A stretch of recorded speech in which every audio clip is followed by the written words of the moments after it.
विवेक शर्मा का जन्म उत्तर प्रदेश के एक छोटे से शहर बरेली के साधारण परिवार में हुआ। पिता एक प्राइवेट स्कूल में क्लर्क, मां गृहिणी और विवेक एक औसत दर्जे का छात्र। जब स्कूल में बाकी बच्चों को टीचर शाबाशी देते थे, विवेक को निकम्मा, काबिल नहीं और भविष्य अंधकारमय जैसे शब्द मिलते थे।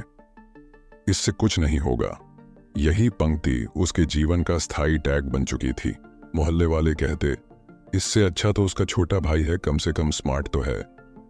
स्कूल वाले कहते, पास तो हो जाएगा पर जिंदगी में क्या करेगा। लेकिन विवेक के अंदर एक ऐसी आग थी जिसे कोई देख नहीं पा रहा था। वह सुनता सब कुछ था लेकिन जवाब नहीं देता था। हर ताना, हर मजाक, हर रिजल्ट वह चुपचाप अपनी डायरी में लिख लेता।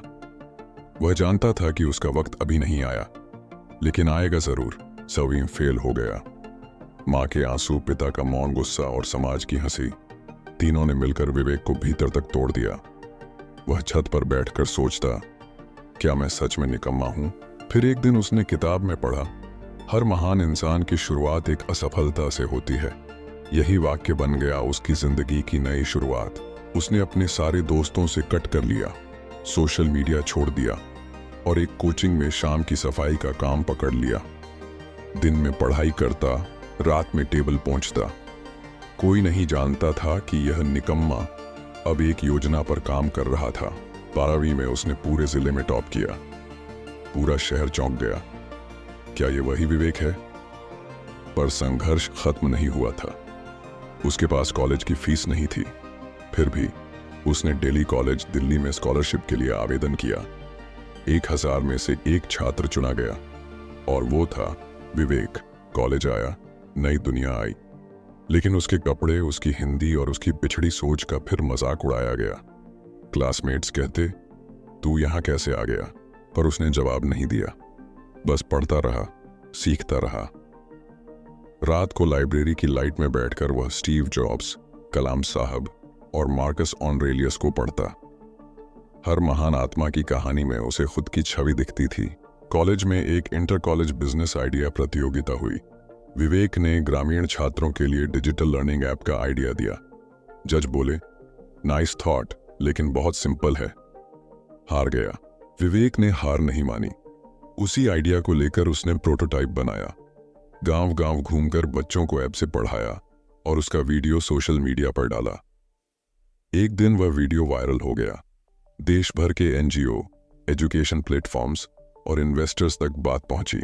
23 की उम्र में विवेक ने अपनी कंपनी एडुजीवन की शुरुआत की। 5 गांव, फिर 50, फिर 500। आज एडुजीवन देश भर में 2000 से ज्यादा गांवों में बच्चों को मुफ्त डिजिटल शिक्षा दे रहा है। देश के राष्ट्रपति ने उसे young education innovator of the year का अवार्ड दिया। टीवी पर उसका इंटरव्यू आ रहा था। एंकर ने पूछा, आपने ये सब कैसे किया? उसने मुस्कुराकर जवाब दिया, क्योंकि मैं वही निकम्मा हूं जिसे कभी किसी ने काबिल नहीं समझा था। उस रात वह फिर छत पर बैठा था, जहां कभी आंसू बहाए थे। अब वह अकेला नहीं था, उसके साथ थे लाखों बच्चे जो उस पर गर्व करते थे। मां बोली, हमारा बेटा तो इतिहास बना गया। पिता की आंखों में आंसू थे, लेकिन इस बार वे गर्व के थे। कभी किसी की राय को अपनी किस्मत मत मानो।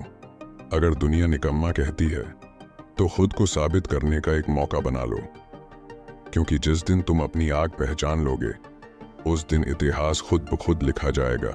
जिसे निकम्मा कहा गया, उसने इतिहास रच दिया। ये कहानी सिर्फ विवेक की नहीं, हम सब की है। हर ताना एक चुनौती है, हर हार एक सीख है और हर संघर्ष एक भविष्य की शुरुआत।